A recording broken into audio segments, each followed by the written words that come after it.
সম্মানিত সুধী, আসসালামু আলাইকুম ওয়া রাহমাতুল্লাহি ওয়া বারাকাতুহু। আজকে আমি যেই বিষয়টি নিয়ে আপনাদের সামনে আলোচনা করতে এসেছি সেটা হলো কোটা বিরোধী আন্দোলন।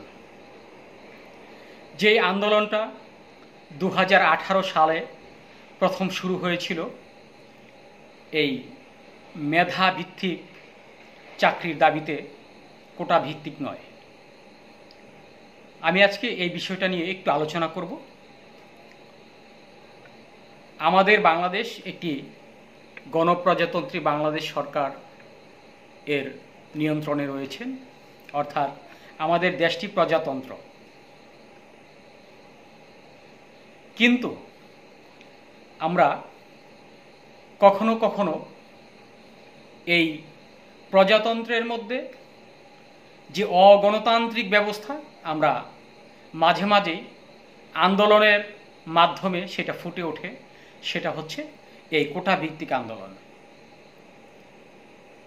আজকে যে আন্দোলনটা আমাদের তরুণ সমাজ করছে, অর্থাৎ শিক্ষিত যুব সমাজ করছে, সেই আন্দোলনটা হচ্ছে যে আমার প্রচুর পরিমাণে মেধা রয়েছে, আমি শিক্ষিত, আমি এই চাকরির উপযোগী একজন প্রার্থী, অথচ আমাকে চাকরিটা না দিয়ে তারা একজন মুক্তিযোদ্ধার সন্তান কিংবা নাতিপতি যার কোনো মেধা নেই, তারা ঘর থেকে ডেকে ডেকে এনে সেই চাকরিগুলো দিয়ে দিচ্ছে। অর্থাৎ আমার মেধা থাকা সত্ত্বেও আমি সেই কোটা থেকে বাদ পড়ছি।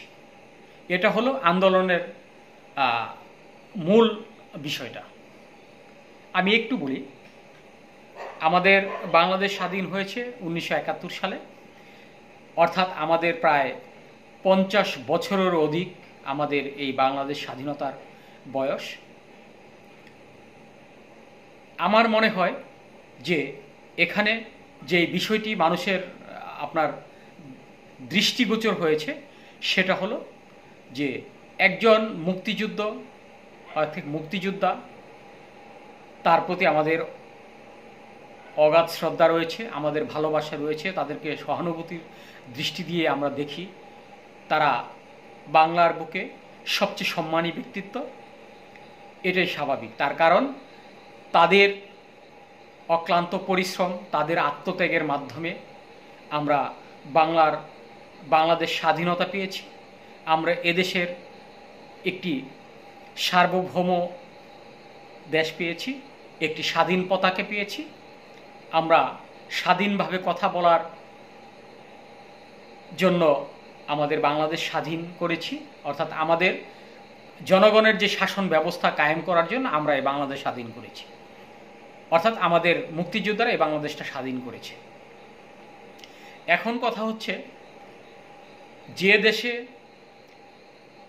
90% শিক্ষিত যুবক বেকার, যে দেশে 90% যুবক একটি সরকারি বেসরকারি চাকরির জন্য হাহাকার করে, সেই দেশে কোটা ভিত্তিক চাকরির আমার মনে হয় না খুব বেশি প্রয়োজন রয়েছে। কারণ এটা তো গণতন্ত্র, এটা তো রাজতন্ত্র নয়।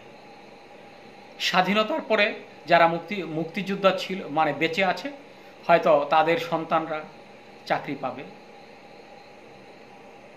এটা হয়তো জনগণ মেনে নিতে পারে যারা এই আন্দোলন করছে। অর্থাৎ 2018 সাল থেকে এই কোটা সংস্কার আন্দোলন চলছে, আপনার পূর্বেও চলেছে, বর্তমানে চলছে, এবং হয়তো যদি সরকার সেটাকে আপনার না মেনে নিতে পারে, অর্থাৎ কোটা সংস্কার না করতে পারে, তাহলে হয়তো ভবিষ্যতেও এর আপনার প্রচুর পরিমাণে, এটা বিপুল পরিমাণে এর বিক্ষোভ চলবে, এটাই স্বাভাবিক। তার কারণ আমার মেধা আছে, আমি চাকরি পাচ্ছি না, কারণ মেধা নেই, তাদেরকে ঘর থেকে ধরে ধরে এনে আপনার চাকরি দেওয়া হচ্ছে। এটা স্বাভাবিকভাবেই আমাদের যুব সমাজ, শিক্ষিত সমাজ কষ্ট পাবে, দুঃখ পাবে, খুব বেদনাদায়কভাবে বলছি ব্যাপারটা।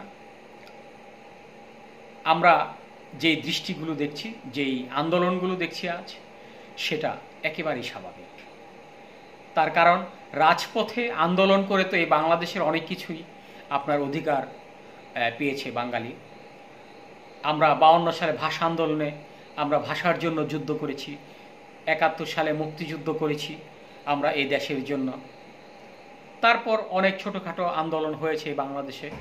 আপনার শ্রমিকরা 8 ঘন্টা শ্রমের দাবিতেও অনেক পূর্বে সেটা আন্দোলন করে সেটা পেয়েছে, তাদের সার্থক হয়েছে। আজ কেন কোঠা আন্দোলনে তারা সার্থক হবে না? আমরা যেখানে আমাদের যুব সমাজ যেখানে আমি একটু আগে বলেছি 96% যুব সমাজ আজ বেকার, তারা হাহাকার করছে চাকরির জন্য।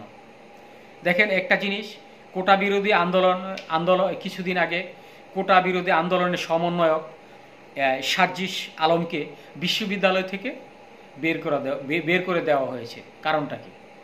কারণটা সে কোটা বিরোধী আন্দোলনে শরিক হয়েছেন, সে সমন্বয়ক ছিলেন।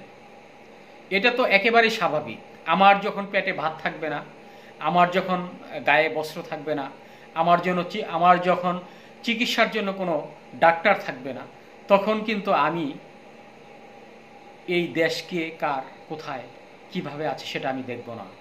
কারণ আমার পেটে প্রচণ্ড ক্ষুধা রয়েছে, আমি খাওয়ার জন্য আপ্রাণ চেষ্টা করব। আমাকে কেউ না দিলে আমি কেড়ে খাবো, আর যদি তাও না হয় আমি জোর করে খাবো, তাও যদি না হয় আমি ডাকাতি করে খাবো। এটাই হচ্ছে পৃথিবীর নিয়ম। আর সেটা আপনার রাজনীতিবিদ হোক, সেটা অর্থনীতিবিদ হোক, এটা সমাজকর্মী হোক, সেটা মানবাধিকার কর্মী হোক, আপনি যেই পরিবেশে আছেন, যেই লাইনে আছেন না কেন, সবাই তার অধিকার পাওয়ার জন্য যে চেষ্টা সেটা করবেই। আমি মনে করি যে যারা আজকে এই কোটা বিরোধী আন্দোলন করছে, এটা একেবারে দোষের কিছু নয়। কিছুদিন আগে ঢাকা বিশ্ববিদ্যালয়, চট্টগ্রাম বিশ্ববিদ্যালয়, খুলনা বিশ্ববিদ্যালয়, রাজশাহী বিশ্ববিদ্যালয় এবং কুমিল্লা বিশ্ববিদ্যালয় ছাত্রছাত্রীরা এই আন্দোলনে শরিক হয়েছিলেন, এবং এ নিয়ে সারা দেশে একটা চাঞ্চল্যকর সৃষ্টি হয়েছে যে কোটা বিরোধী আন্দোলন নিয়ে। আমরা মনে করি সরকারকে এর পক্ষে আসার দরকার। কারণ একটু চিন্তা করে দেখেন যে মুক্তিযোদ্ধার সন্তানরা এদেশে চাকরি পাবে, আমরা তাদেরকে অস্বীকার করছি না, কিন্তু তাদের নাতিপতিরা কেন পাবে? এই দেশের মধ্যে একমাত্র পাওয়ার উপযোগী যারা বিকলাঙ্গ রয়েছে, যাদের হাত পা ভাঙা, তাদেরকে চাকরি দেন। আজকে বাংলাদেশের মধ্যে প্রায় 5% হিজড়া রাস্তাঘাটে ভিক্ষা করে বেড়াচ্ছে। তারা শিক্ষিত হয়েও তারা হাততালি দিয়ে মানুষের সাথে বিভিন্ন রকম আচার আচরণ করে, বিভিন্ন ধরনের এই ফালতু ব্যবহার করে তারা এই রাস্তাঘাটে ভিক্ষাবৃত্তি করে তাদের সংসার চালাচ্ছেন। কেন বাংলাদেশ সরকার কি 5% লোকের ব্যবস্থা করে দিতে পারে না? আমার মনে হয় সেই কোটা সংস্কারের মধ্যে আমার হিজড়াদেরও এই সংস্কার আন্দোলনে এগিয়ে আসা উচিত। তাদের জন্য একটি কোঠা থাকা দরকার। হিজড়ারাও এদেশের মানুষ, এদেশের সন্তান, এদেশের প্রতিটা নাগরিকের প্রয়োজন এই হিজড়া সম্প্রদায়কে আপনার কোঠা ভিত্তিকে চাকরি দেওয়া। আর যারা বিকলাঙ্গ রয়েছে, মুক্তিযোদ্ধার সন্তানরা তো বিকলাঙ্গ নয়, তারা মেধার ভিত্তিতে আসো, তাদের যোগ্যতা দেখিয়ে তারা এই দেশের নাগরিক হিসাবে তারা বিভিন্ন চাকরিতে অ্যাপ্লাই করো। যদি সরকার দেখে, যদি তাদের এই রেজাল্ট ভালো হয়, অবশ্যই তাদেরকে নিবে, তাদের জন্য তো নিষেধ নেই কোথাও। কিন্তু আজকে যে আন্দোলনটা সরকার যে আন্দোলনে ঘি ঢেলে দিচ্ছেন, আমার মনে হয় এটা খুব বেশি একটা ভালো হবে না। যার কারণে আমি আশা করব একজন মানবাধিকার কর্মী হয়ে আপনারা এই দিকে একটু খেয়াল করুন, যাতে এই বাংলাদেশের যুব সমাজকে এই আন্দোলনে জড়িয়ে না থাকতে হয়, জড়িয়ে না পড়তে হয়। এটাই আমাদের কাম্য। আমাদের বাংলাদেশের 96% শিক্ষিত যুবকরা যেখানে কোনো চাকরি পাচ্ছে না, তাদেরকে কোঠা দেখিয়ে এই আন্দোলনে নামানোর কোনো প্রয়োজন আমি মনে করি না। তার কারণ হচ্ছে যেই কোঠা রয়েছে, আপনার মুক্তিযুদ্ধের সন্তান পর্যন্তই সীমাবদ্ধ থাকুন। মুক্তিযোদ্ধার নাতিপতিরা তাদের যোগ্যতার ভিত্তিতে আসুক, এটাই আমরা চাই। তা কত বছর আপনারা কোঠা ভিত্তিতে চাকরি দিবেন? তাদের তারা তো ভবিষ্যতে তাদের সন্তানরা তারা আপনার হবে না, তারা মেধা নিয়ে জন্মগ্রহণ করবে না। তারা জানে যে আমার সন্তান যখন জন্মগ্রহণ করবে সে সরকারি একটা চাকরি পাবে। এই যে একটা নেতিবাচক দিক, এই যে নেতিবাচক একটা প্রভাব ভবিষ্যতে আমাদের এই যে সন্তানরা পড়তে যাচ্ছে, আমি মনে করি এই নেতিবাচক দিক থেকে আপনারা ফিরে আসুন, ইতিবাচকের দিকে আসুন। এই প্রত্যাশায় আমি আজকে আপনাদের সকলকে আহ্বান জানাচ্ছি, আপনাদের অনুরোধ করছি।